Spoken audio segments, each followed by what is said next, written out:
오늘 우리에게 주신 하나님의 말씀 보겠습니다. 누가복음 24장 말씀 45절에서 49절, 신약성경 141면이고요. 그리고 요한복음 3장 16절, 바로 뒤에 요한복음 3장 16절 보겠습니다. 누가복음 24장 45절부터 49절, 우리 찾으셨으면 자리에서 일어나셔서 교독하여 누가복음 24장 먼저 교독하겠습니다. 이에 그들의 마음을 열어 성경을 깨닫게 하시고 또 이르시되 이같이 그리스도가 고난을 받고 제3일에 죽은 자 가운데서 살아날 것과 또 그의 이름으로 죄 사함을 받게 하는 회개가 예루살렘에서 시작하여 모든 족속에게 전파될 것이 기록되었으니 너희는 이 모든 일의 증인이라. 볼지어다 내가 내 아버지께서 약속하신 것을 너희에게 보내리니 너희는 위로부터 능력으로 입혀질 때까지 이 성에 머물라 하시니라. 아멘. 요한복음 3장 16절 우리 한 목소리로 같이 선포하겠습니다. 요한복음 3장 16절 시작. 하나님이 세상을 이처럼 사랑하사 독생자를 주셨으니 이는 그를 믿는 자마다 멸망하지 않고 영생을 얻게 하려 하심이라. 아멘. 오늘은 우리 지난주에 이어서 나에게 복음이 있는가 하나님 말씀 나누겠습니다. 우리가 지난 주일에 전도해야 될 이유에 대해서 우리가 좀 살펴봤는데 무엇보다도 하나님은 잃어버린 자들을 소중히 여기기 때문에 우리는 복음의 빚진 자로서 이 거룩한 의미를 우리가 감당하기 위하여 전도해야 된다 그랬죠. 그리고 또한 이 전도는 이 복음 안에 모든 축복이, 이 예수 안에 모든 축복이 다 들어있기 때문에 세상에 줄 수 있는 가장 큰 호의이고 선물이다 그랬습니다. 그래서 교회는 이 복음 전파의 이 사명을 게을리하지 말아야 된다는 메시지를 우리가 나누었습니다. 그래서 이 전도는 다른 사람에 대한 진지한 관심에서부터 시작이 되죠. 그 사람이 하나님의 자녀로 회복되기를 그런 바라는 마음이 있어야 이게 전도를 할 수가 있습니다. 여러분, 교회의 어떤 왕국을 만들기 위해서 존재하지 않아요. 교회는 어떤 세력을 확장하기 위해서도 존재하지 않습니다. 교회는 복음을 들고 나가기 위해서 존재하는 거예요. 세상 모든 민족이 구원을 얻기 위해 지금도 쉬지 않고 일하시는 이 하나님 아버지의 마음을 우리가 놓치지 말아야 합니다. 그래서 교회를 향한 하나님의 꿈이 무엇이에요? 모든 나라, 모든 민족, 백성, 방언, 언어의 수많은 사람들이, 수많은 무리들이 다 주님께 와 무릎을 꿇고 경배하는 날, 하나님 앞에 그렇게 예배하는 것, 이게 바로 교회를 향한 하나님의 꿈이고 소원이시죠. 자, 오래전에 교육전사실에 저희 부서에 한 여집사님이 계셨는데 이분이 유방암에 걸려서 그만 이걸 다 절개 수술을 했어요. 근데 뭐 다들 좀 우울해했는데 이분은 병원에 이제 병실에 있으면서 매일 병실마다 돌아다니면서 그렇게 이제 전도를 하시는 거예요. 항상 얼굴에 정말 환한 미소를 이제 펼치면서 병실을 다니면서 제가 기도해 드릴게요. 제가 예수 믿고 나서 3개 버스를 받았단 말이에요. 3개의 버스를 자기는 선물로 받았대요. 예수를 믿으니까 자기가 얼마나 기쁜지 모르겠대요. 기버스. 또 내가 예수를 믿고 나니까 너무너무 바쁘대. 해야 될 일도 많고 섬겨야 될 사람도 많고 너무너무 바빠졌대요. 바버스. 그리고 예수 믿고 나니까 너무너무 예뻐졌대요. 기버스. 그래서 이 3대의 버스를 받게 되더라고.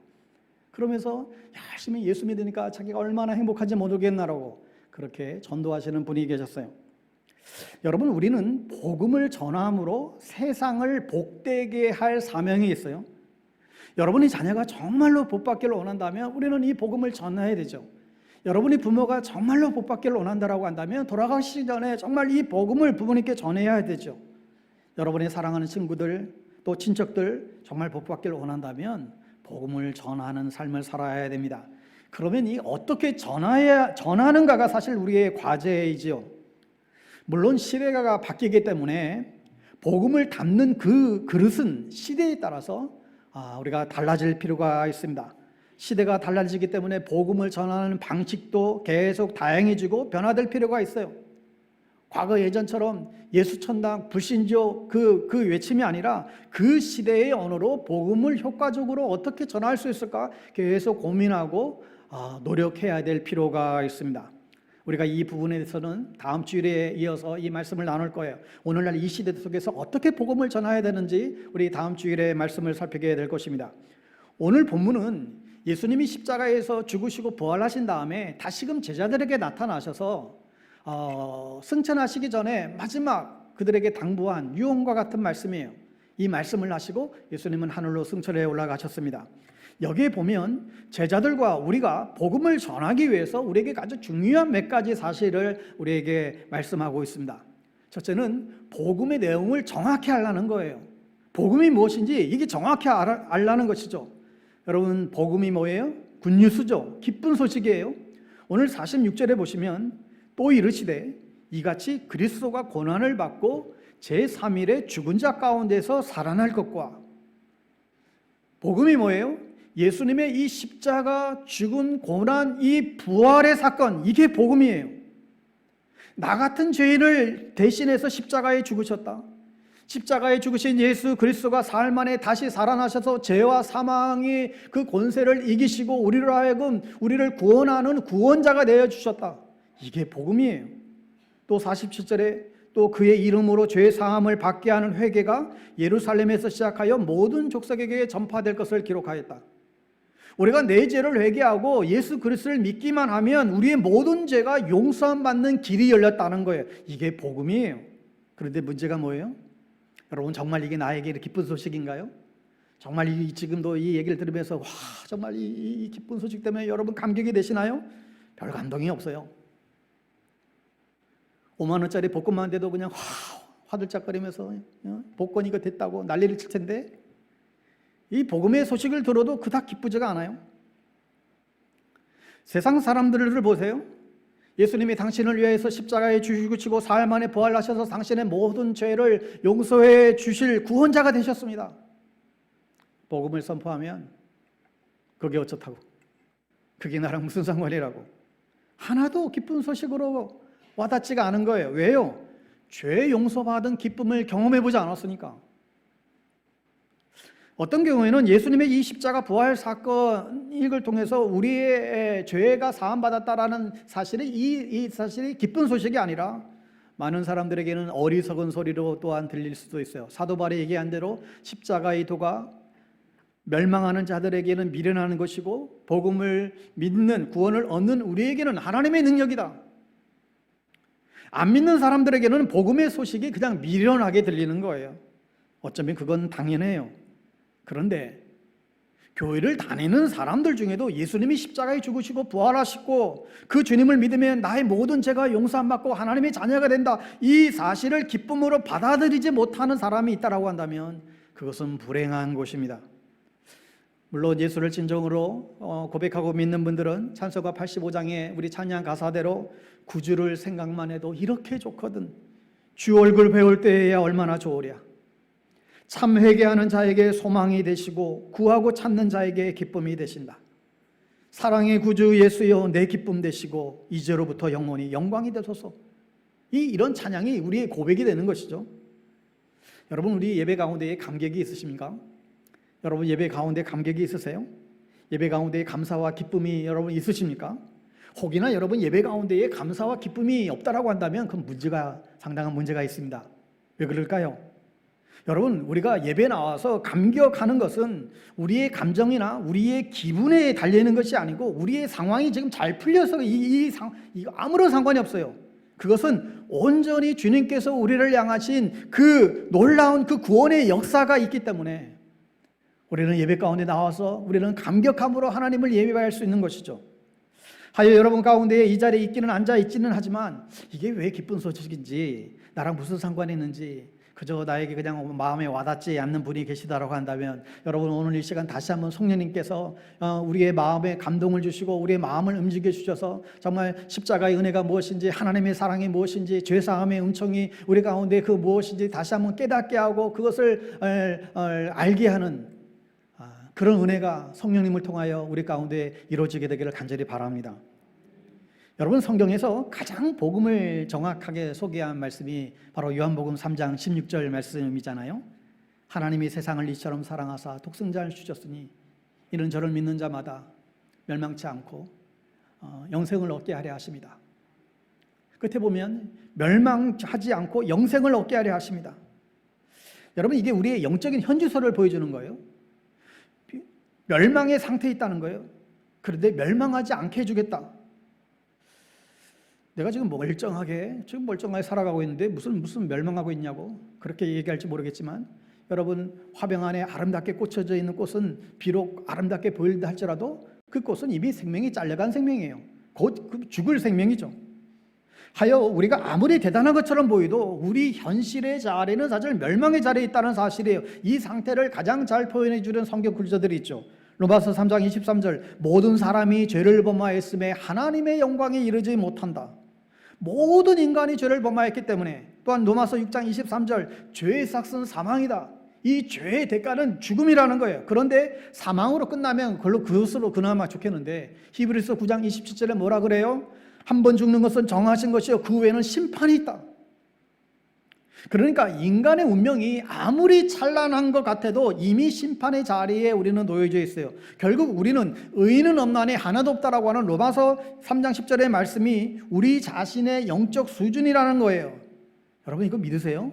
의인은 없나니 하나도 없다. 아멘입니까? 근데 여러분의 표정을 보면 그래도 나처럼만 살라고 해. 내가 무슨 죄인인가? 여러분, 그런 표정도 있어요. 여러분, 그런데 성경은 모든 사람이 예외가 없대요. 모든 사람이 죄를 범하였고 죄의 삭은 사망이다. 근데 그것으로 끝나지 않고 심판이 있다는 거예요. 심판이 있다. 이게 우리의 영적 수준을 명확히 밝히고 있음에도 이것을 못 느끼고 살아요. 왜요? 이미 죄가 우리를 마비시켜 버렸어요. 여러분, 이 죄가 얼마나 무서운지 아세요?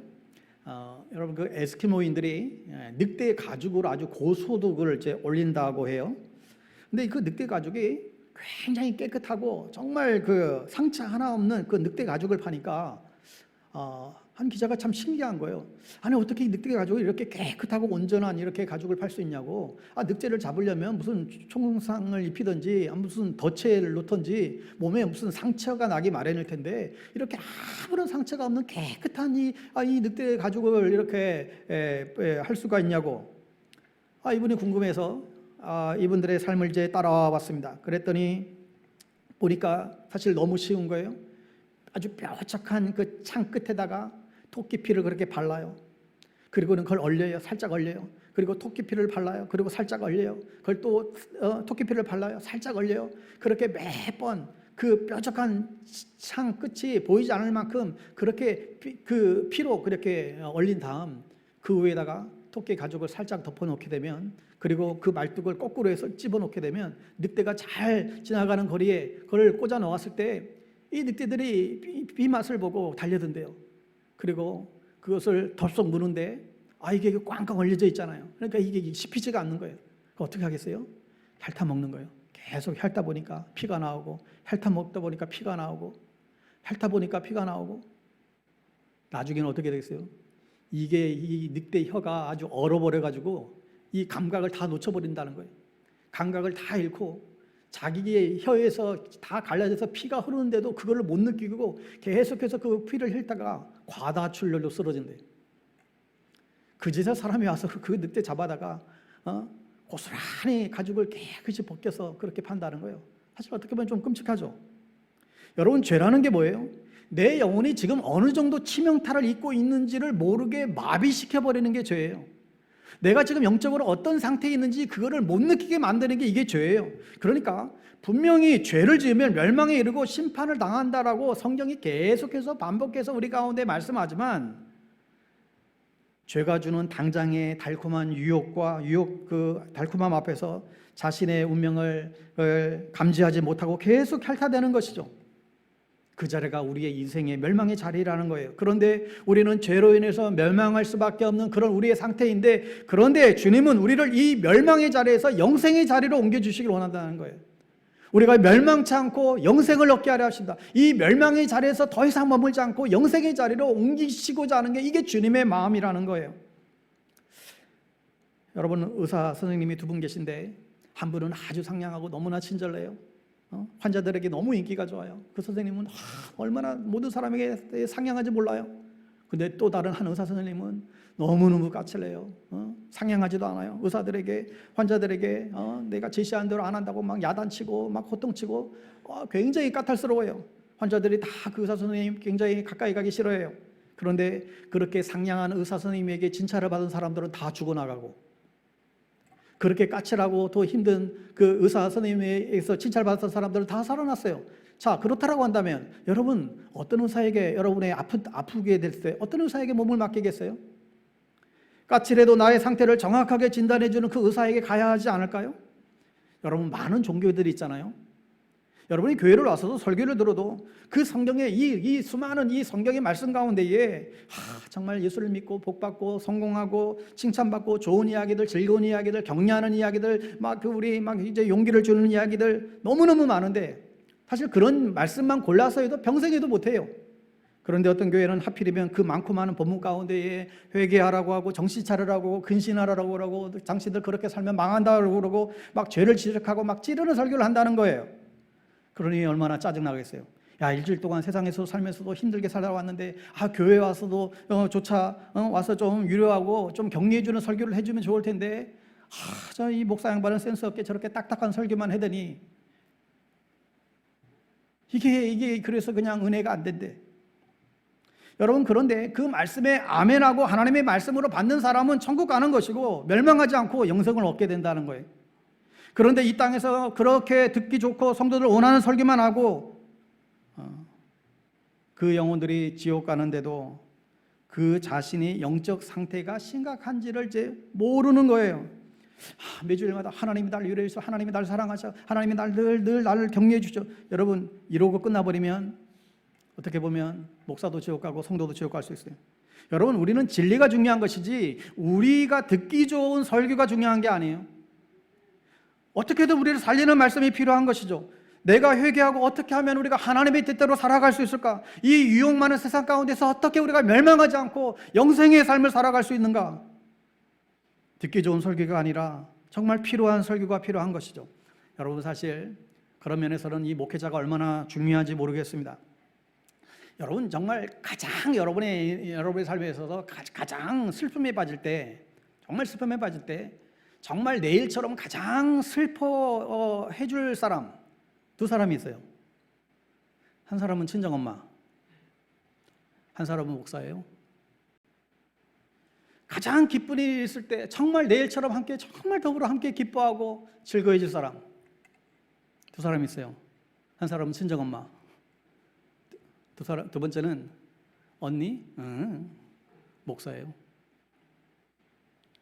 또 목사에게 잘하라고 저렇게 돌려서 얘기하시는구나 이렇게 생각하면 마음에 한창 꼬인 사람입니다.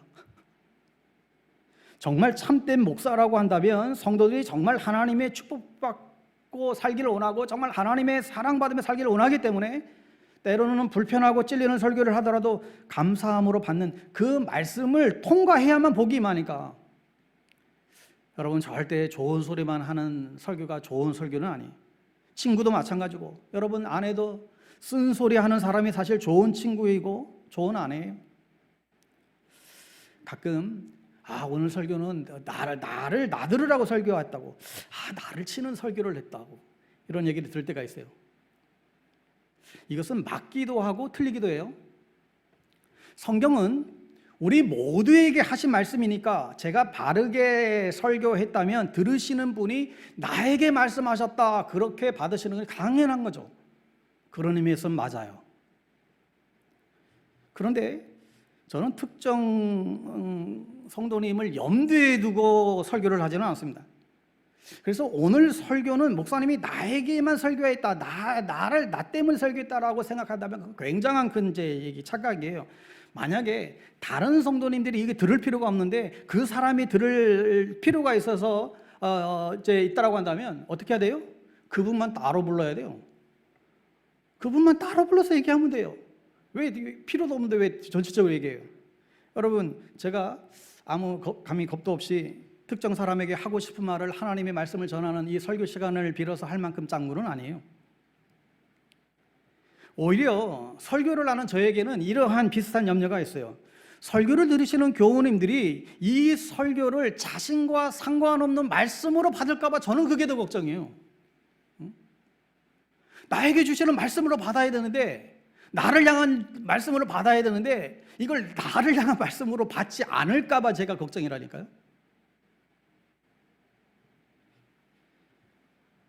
목사가 바른 설교를 할 수 있도록, 그리고 목사의 설교를 위해서 여러분 기도해 주시고, 데살로니가 성도들처럼 사람의 말로 받지 않고 하나님의 말씀으로 나에게 주시는 레마의 말씀으로 들어야 복이 되고 능력이 될 줄 믿습니다. 여러분 어쨌든 생각해 보세요. 하나님이 뭐가 아쉬워서 여러분과 저에게 계속해서 지옥에 대해서 설교를 하고, 하나님의 성경 말씀을 통해서, 선지자를 통해서, 또한 믿음의 사람들을 통해서 계속해서 끊임없이 회개하라고, 당신들 그렇게 살다가 죽는다고 왜 이런 책망하고 정죄하는 것은 어떻게 보면 하나님의 입장에서는 엄청난 손해예요. 여러분 다른 종교의 신들은 그냥 제물만 갖다 바치면 땡큐 그걸로 끝나요. 근데 왜 하나님은 굳이 그렇게 부담스러운 말들을 많이 하냐고. 그것 때문에 교회 가기 싫다고 하는데 왜 굳이 그렇게 손해볼 장사를 하실까? 여러분, 그러나 그것은 사랑하기 때문에 쓴소리 하는 것이죠. 사랑하기 때문에 욕을 먹어도 진리를 전하고자 하는 것이죠. 어떻게든 사람을 살리고자 하는 건 마음인 것이죠. 그래서 사람을 살리려고, 멸망하지 않고 영생을 얻게 하려고 내 독생자를 희생해서 너를 구원했으니 이 사실을 믿고 제발 영생을 얻으라는 거예요. 그렇다면 정말 하나님이 나를 사랑해야 될 이유가 있나요? 여러분, 이 천하 우주 만물을 지으신 정말 그 크고 놀라우신 그 하나님이 이 틀과 같은 우리 정말 나를 사랑해야 될 이유가 있어요? 혹 여러분 가운데 하나님이 나를 사랑할 만한 가치가 있다고 여기시는 분이 계신가요? 나는 사랑받을 자격이 있어요, 이런 분이 계신가요? 아무리 생각해도 사실 하나님이 우리를 사랑해야 될 이유가 없어요. 때로는 번개로 안 때리는 것이 하나님의 인내지. 그런데 성경은 분명히 하나님이 세상을 이처럼 사랑하사, 어느 정도 사랑해요? 독생자를 주셨으니, 아들만큼 우리를 사랑한다는 거예요. 그러면 그 정도까지 사랑할 정도라고 한다면 그 사랑의 이유가 있지 않겠어요? 왜 이렇게 사랑하실까? 여러분, 사랑의 이유 세 가지를 얘기할 텐데, 첫째로는 창조론적인 사랑이에요. 이게 무슨 말인가 하면, 대초에 하나님이 천지를 창조하시니라, 하나님이 세상을 창조하실 때, 또 사람을 창조하실 때 하나님의 형상대로 우리를 지으셨어요. 하나님이 우리를 사랑하시는 이유는 하나님은 작가시고 우리는 작품이기 때문에, 하나님은 토기장이시고 우리는 진흙이기 때문에, 여러분, 작가는 운명적으로 작품을 사랑하게 되어 있습니다. 왜냐하면 작가는 작품과 자기를 동일시 여겨요. 작가는 자신의 그 작품으로 평가를 받아요. 또 그 작품을 통해서 그 작가가 어떤 사람인지 평가를 받아요. 이건 뗄래야 뗄 수 없는 관계예요. 여러분의 자녀 어떻습니까? 여러분의 자녀가 있어요? 여러분의 자녀, 여러분 정말 사랑하시나요? 여러분의 자녀가 정말 사랑할 만해서 사랑하시나요? 물론 정말 말 잘 듣고 사랑할 만한 자녀들도 있겠죠. 그러나 모든 자녀들이 정말 다 사랑할 만해서 사랑하시나요? 또 내 눈에 내 새끼가 너무나 사랑스러운데 남들 눈에도 그럴까요? 내 눈에 넣어도 안 아플 새끼지만 남들 눈에는 별거 없어요. 하나님이 왜 우리를 사랑하시는가 하면 부모님이 우리를 자신의 형상대로 지으셨기 때문에 그래요. 여러분 종종 보면 부모와 자식 간에 정말 신기하게 닮은 부분들이 있잖아요. 야, 정말 이 DNA가 얼마나 정확하지? 정말 기가 막히게 닮는 부분들이 있어요. 여러분, 그런데 누군가가 내 자식이 비록 아무리 못난다 할지라도 내 자식 보고 그 쓸모없는 거 그거 냅다 버리세요. 만약 누군가가 그렇다고 한다면, 아유 맞아, 저 사람 구실 못하는 거 저 죽든가 해야지. 여러분, 이럴 부모가 있을까요? 부모는 안타까움의 신음소리를 내죠. 왜요? 부모는 자식을 동일시 여기기 때문에, 자식의 부족함을 부모의 탓으로 돌리는 거예요. 내 자식이 지금 저기 비리비리하고 저렇게 몸 아프고 한 거, 아이고 내가 어렸을 때 잘 먹이지 못해서 저랬구나. 모든 게 다 부모 탓으로 돌려요. 하나님이 우리를 사랑할 수밖에 없는 이유가 뭐예요? 하나님이 우리를 창조하셔서 우리 자신의 운명과 하나님의 운명을 동일시시켜버려요. 이거 바꿀 수가 없어요. 운명적인 관계예요. 하나님이 사람을 만드셨고 우리는 그분의 작품이기 때문에 그래요. 그래서 예수님은 너희 중에 지극히 작은 자에게 한 것이 곧 내게 한 것이다. 이 말씀을 아세요. 왜요? 그 지극히 작은 자를 누가 만들었어요? 하나님이. 어떻게 해요? 당신의 형상대로. 더 나아가서 주님은 원수를 사랑하라고 해요. 그 원수도 나에게는 원수이지만 하나님에게는 뭐예요? 하나님에게는 당신의 형상, 하나님의 작품이에요. 그래서 하나님이 나를 사랑하시는 이유는 하나님이 나를 창조하셨고 나를 만드셨기 때문이다. 여러분 한번 따라서 해볼까요? 나는 하나님의 작품입니다. 아멘. 여러분의 인생 여정 가운데 슬프고 기쁘고 수많은 다양한 사연의 삶들이 우리 가운데 있겠지만 그 모든 순간들이 하나님이 친히 여러분을 아름답게 빚어가는 과정인 것이죠. 때로는 부서지고 때로는 무너지고 넘어지는 것 같지만 아름답고 빛나게 만들어가는 과정이라는 사실이에요. 그런데 때로는 아니 내가 이 하나님의 작품이라고 하면서 내 모양이 이 꼴이 뭘까? 나는 왜 이것밖에 안 될까? 이런 생각이 안 드시나요? 여러분 그것은 아직 우리가 완성이 안 돼서 그런 거예요. 아직 작업 중이에요. 완성이 안 돼서 그렇지 우리는 그리스도의 장성한 분량까지 계속해서 우리를 다듬어 가시고 우리를 성장시키고 나아가고 있는 것이죠. 비록 지금은 별 볼 일 없다 보인다 할지라도 너무 낙심하지 마십시오. 남들의 평가에 너무 연연하지 마십시오. 실패하고 상처받고 때로는 상처를 주고 온갖 고난을 받는 것 같지만 그것은 다 과정이라는 거예요. 계속해서 완성을 향해 나아가는 것입니다. 여러분 지금도 하나님은 우리를 지금 빚어가고 있습니다. 당신의 형상대로 온전해지기를 바라는 것이죠. 그러니까 하나님께서 우리 인생을 내가 아니라 하나님이 우리의 인생을 빚어가신다 이 사실을 기억하고 그 하나님을 신뢰하고 순종함으로 나아갈 수 있게 되기를 바랍니다. 여러분 작품과 제품의 차이 아시죠? 여러분 작품은 하나밖에 없어요. 제품은 붕어빵처럼 찍어내는 거예요. 여러분은 제품이 아니라 작품이라는 거예요. 하나님이 우리 각 사람을 다 다르게 아무리 쌍둥이라도 유전인자가 다르듯이 저마다 고유하게 창조하셨어요. 그러므로 사람들마다 사연이 다르고 사는 방식이 다르고 인생이 다 달라요. 야, 너 왜 넌 남처럼 못하냐? 그건 바보 같은 질문이에요. 우리는 다 유일한 존재인 것이죠. 나는 세상에 하나뿐인 유일한 존재임을 믿고 여러분 당당하게 사실 수 있기를 바랍니다. 하나님이 우리를 사랑할 수밖에 없는 두 번째 이유는 구속론적인 사랑 때문이에요. 이게 무슨 말인가 하면 여러분 하나님이 인간을 창조할 때는 말씀으로 창조하셨어요. 그죠? 하나님이 말씀으로 세상을 인간을 말씀으로 모든 걸 창조하셨어요. 하나님이 인간을 창조하실 때 피 한 방울 흘리지 않았어요. 그런데 인간이 죄를 짓고 타락해서 우리를 다시금 우리를 구원하고자 했을 때는 엄청난 대가를 치르셨어요. 구속한다라고 하는 말은 내 죄값을 대신 치르고 갚았다. 노예시장에서 죄값을 치르고 노예를 사다가 그걸 자유케 했다. 이게 구속이잖아요. 여러분 보세요. 하나님의 창조론적인 사랑은 하나님의 희생인 게 아니고 그냥 그건 하나님의 말씀의 능력으로 사람을 우리 지었어요. 그런데 이 구속론적인 사랑은 희생이 있어요. 엄청난 대가를 치르는 이 사랑이에요. 그러니 이 사랑이 얼마나 강렬할까 생각해 보세요. 하나님의 작품이니까 보기만 해도 사랑스러운데 그 망가지고 깨어진 작품을 다시 회복시키기 위해서 당신의 하나밖에 없는 그 생명을 내어주시면서 우리를 회복하는 그 대가, 그렇게 해서 얻은 존재라고 한다면 이 생명 결코 포기할 수 없는 것이죠. 어느 영화에 보면 자기 아들이 납치범에게 유기가 됐어요. 엄청난 돈을 요구하고 그렇게 막 하는데 어떠한 대가를 지불해서라도 자기 아들을 찾고자 하는 게 그게 부모의 마음인 것이죠. 하나님의 마음이 그와 같아요. 죄와 사망의 노예로 되어서 살아가는 사람들을 자기 아들의 생명과 맞바꾸어 건져내시는 사랑인 것이죠. 그래서 하나님은 세상을 이처럼 사랑하사 독생의 아들을 주셨다는 거예요.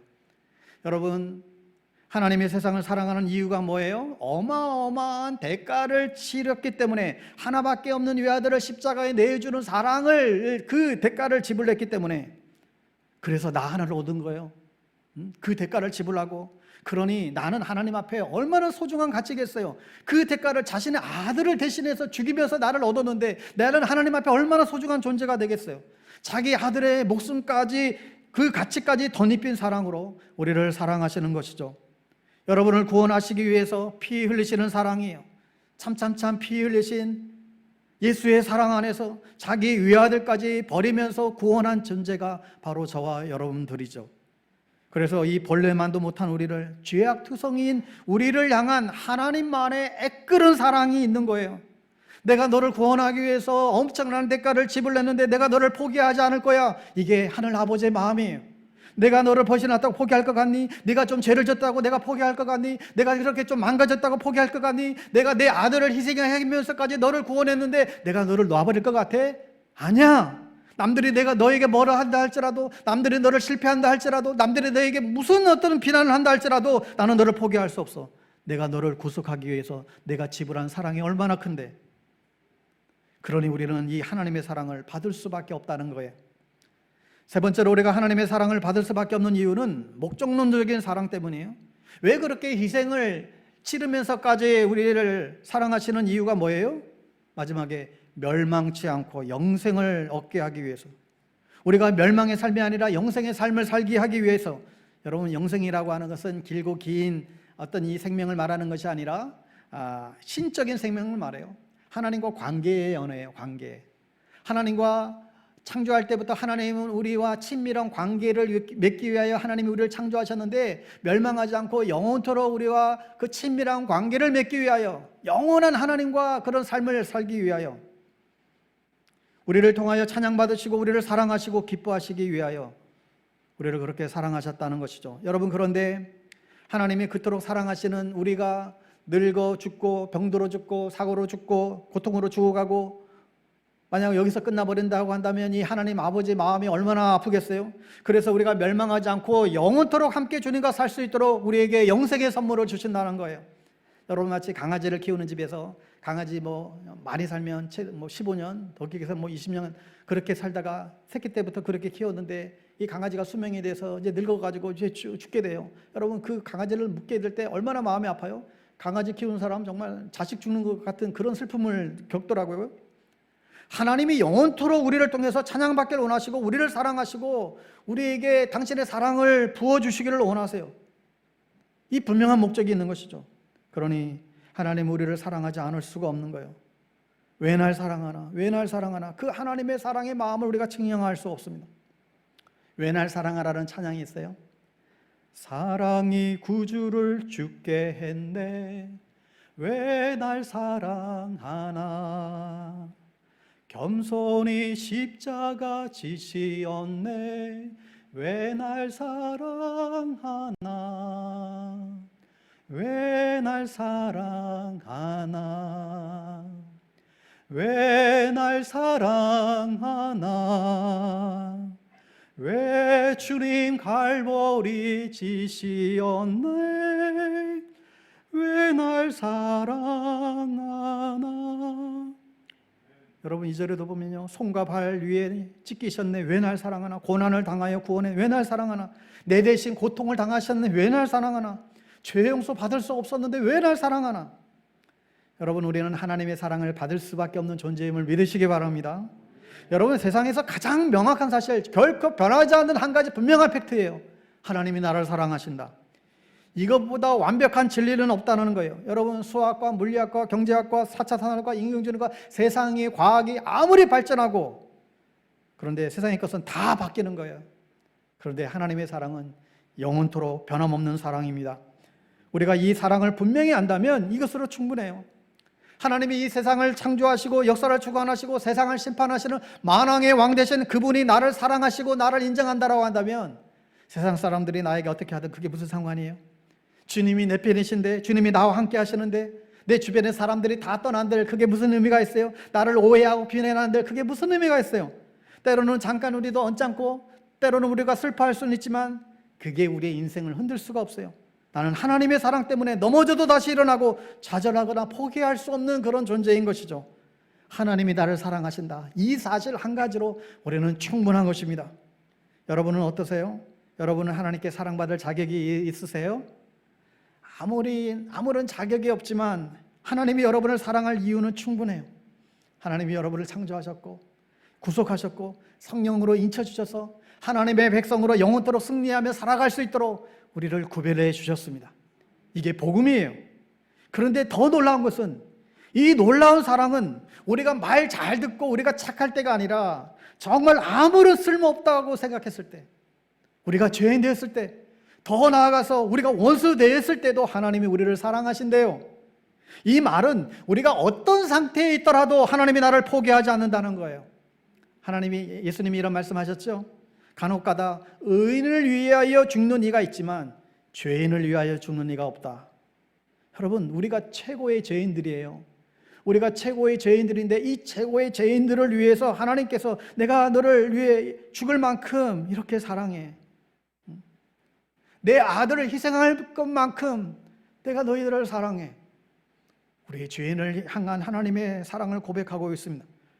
여러분, 로마서 5장 8절 10절 우리 화면 통해서 한번 읽겠습니다. 시작. 우리가 아직 죄인 되었을 때에 그리스도께서 우리를 위하여 죽으심으로 하나님께서 우리에 대한 자기의 사랑을 확증하셨느니라. 로마서 5장 10절 말씀. 곧 우리가 원수 되었을 때에 그의 아들의 죽으심으로 말미암아 하나님과 화목하게 되었은즉 화목하게 된 자로서는 더욱 그의 살아나심으로 말미암아 구원을 받을 것이니라. 여러분, 세상의 모든 종교나 인간관계는 다 상대적이잖아요. 내가 가치 있고 내가 의롭고 내가 쓸모 있으면 내 주변에 사람들이 몰려들지만 내가 한번 실수하고 내가 한번 뭐 잘못하면 그 순간에 그냥 끝나버려요. 정치인들, 학자들, 경제들 보세요. 그가 그렇게 평생을 헌신하고 희생해도 한두 가지 실수하면 그 인생 끝나요. 회복이 불가능. 더군다나 원수 되면 어떻게 되겠어요? 더군다나 원수의 관계가 되면 제거 대상이죠. 더 이상 보지 않아요. 그게 세상이에요. 그러니 우리는 늘 긴장하며 살아가는 것 아니에요? 그러나 하나님이 뭐라고 그러세요? 내가 연약해도 괜찮아. 네가 혹 죄악 가운데 넘어져도 괜찮아. 내가 원수가 되어도 괜찮아. 내가 어떤 상태에 있어도 나는 너를 사랑할 거야. 그래서 우리는 좌절할 수 없어요. 이 하나님의 사랑을 우리가 의심할 수 없다는 거예요. 누구든지 어떤 차별도 없이 누구든지 주의 이름을 부르는 자는 구원을 얻으리라. 하나님이 나를 사랑하신다. 이 사실만큼, 이 명제만큼 분명한 게 없습니다. 이 사랑의 확증을 분명히 가지시기를 바랍니다. 그래야만 우리는 어떤 상황 속에서도 할렐루야 승리하게 될 줄 믿습니다. 여러분, 이 하나님의 사랑에 대해서 확증하십니까? 그렇다라고 한다면 이제 삶으로 그 고백이 이제는 나와야 돼요. 하나님, 제 삶이 비록 여러 가지로 힘들고 어려워도 괜찮아요. 내 삶이 좀 망가져도 좀 주님 괜찮아요. 왜냐하면 하나님의 사랑을 내가 분명히 확신하고 믿으니까. 하여 여러분의 인생을 결코 낭비하지 말고 사셔야 됩니다. 좌절하지 마십시오. 누가 이러니 저러니 누구 말 한마디에 그냥 휩싸이고 쓸데없는 감정 싸움에 에너지 소진하지 마시고 그냥 하나님 한 분으로 충분합니다. 하나님 감사해요. 주님 사랑해요. 천지를 창조하신 분이, 역사를 주관하시는 분이, 날 위해 뭐든지 다 할 수 있는 그 분이 나와 함께 하신다는데 나를 영원토록 떠나지 않겠다고 약속하시는데 뭐가 걱정이세요? 여러분이 그 하나님의 사랑을 확실히 믿으면 여러분의 세상이 알 수도 없고 줄 수도 없는 평강이, 기쁨이, 감사가, 참된 자유가 여러분의 삶을 지배하게 되고 날마다 놀라운 승리가 있게 될 줄 믿습니다. 하여 여러분의 인생이 인간 때문에 상심하지 마세요. 사건 때문에 좌절하지 마세요. 사람들이 날 어떻게 취급하든지 거기에 너무 연연하지 마세요. 하나님이 날 높여주시면 사람이 못 막아요. 하나님이 부유케 하시면 사람들이 그걸 못 뺏어가요. 하나님이 나를 존귀케 여겨주시면 사람들이 나를 막을 수가 없어요.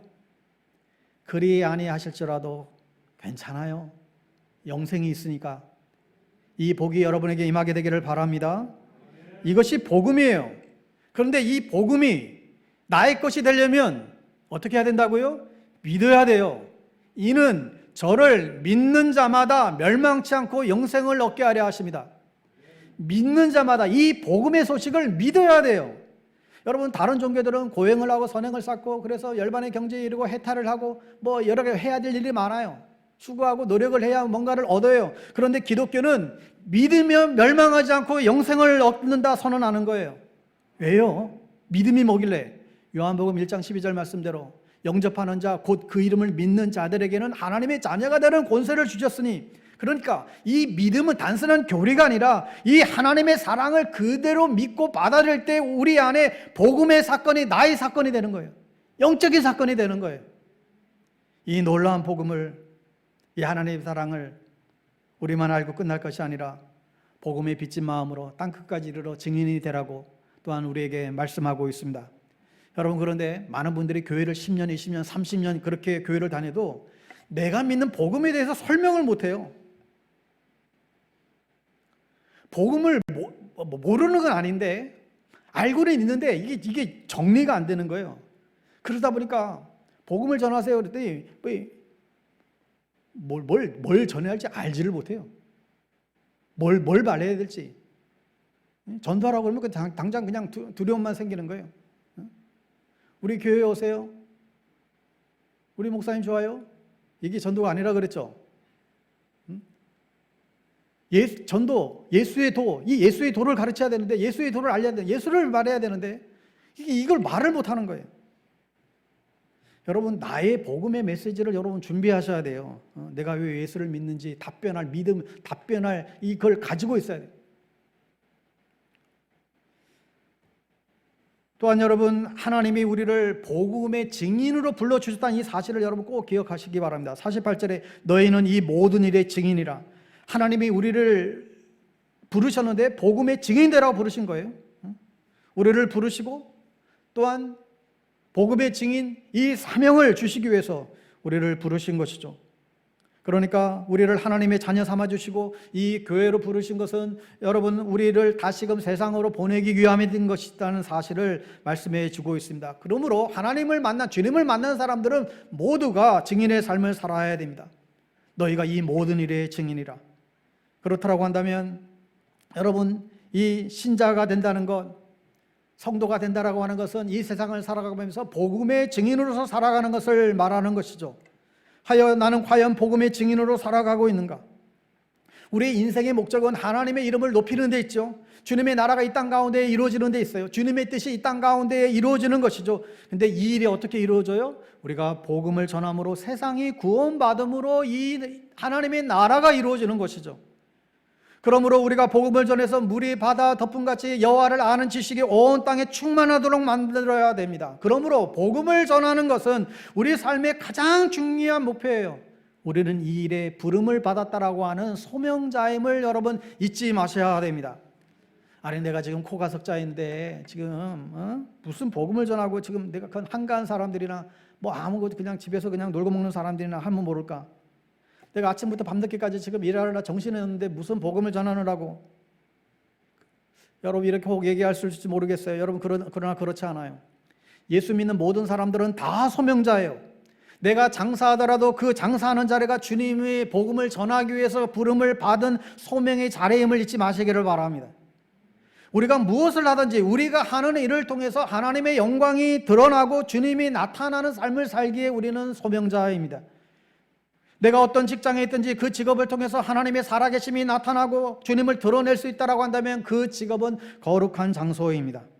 여러분의 가정을 통해서 이 땅에 하나님의 나라가 이루어지기를 원한다고 한다면 여러분의 가정은 거룩한 곳입니다. 여러분들이 열심히 돈을 벌어가지고 하나님의 나라를 위해서 구제하고 선교하는 일에 쓰인다고 한다면 나의 직업은 거룩해지는 것이고 나의 재산이 거룩해지는 것이고 여러분의 돈은 거룩한 향기나는 재물이 되는 것이고 나의 시간은 거룩한 시간이 되는 것이죠. 우리가 소명자임을 잊지 말아야 됩니다.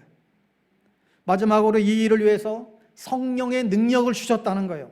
49절 보세요. 49절 말씀 같이 읽습니다. 시작. 볼지어다 내가 내 아버지께서 약속하신 것을 너희에게 보내리니 너희는 위로부터 능력으로 입혀질 때까지 이 성에 머물라 하시니라. 여러분 아버지께서 약속하신 것이 뭐예요? 성령이죠. 성령이 일하심으로 우리는 능력을 받게 됩니다. 왜 능력을 주시는 거예요? 성령의 권능을 주시는 이유가 있어요. 이 권능 받고 똑똑하고 잘난 척하라는 게 아니라 복음의 직인의 사명을 감당하라는 것이죠. 교회가 예루살렘, 첫 예루살렘 성령이 임재하시고 첫 예루살렘 교회 마가의 다락방에서 태어난 이후 1세기 동안 교회는 정말 로마 제국 곳곳에 교회가 퍼져갔죠.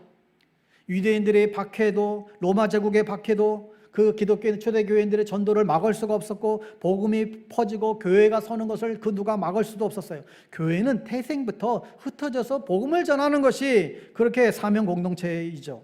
그래서 사도행전 9장 31절에 보면 온 유대와 갈릴리와 사마리아 교회가 평안하여 든든히 서가고 주를 경외함과 성령의 위로로 진행하여 수가 더 많아지니라.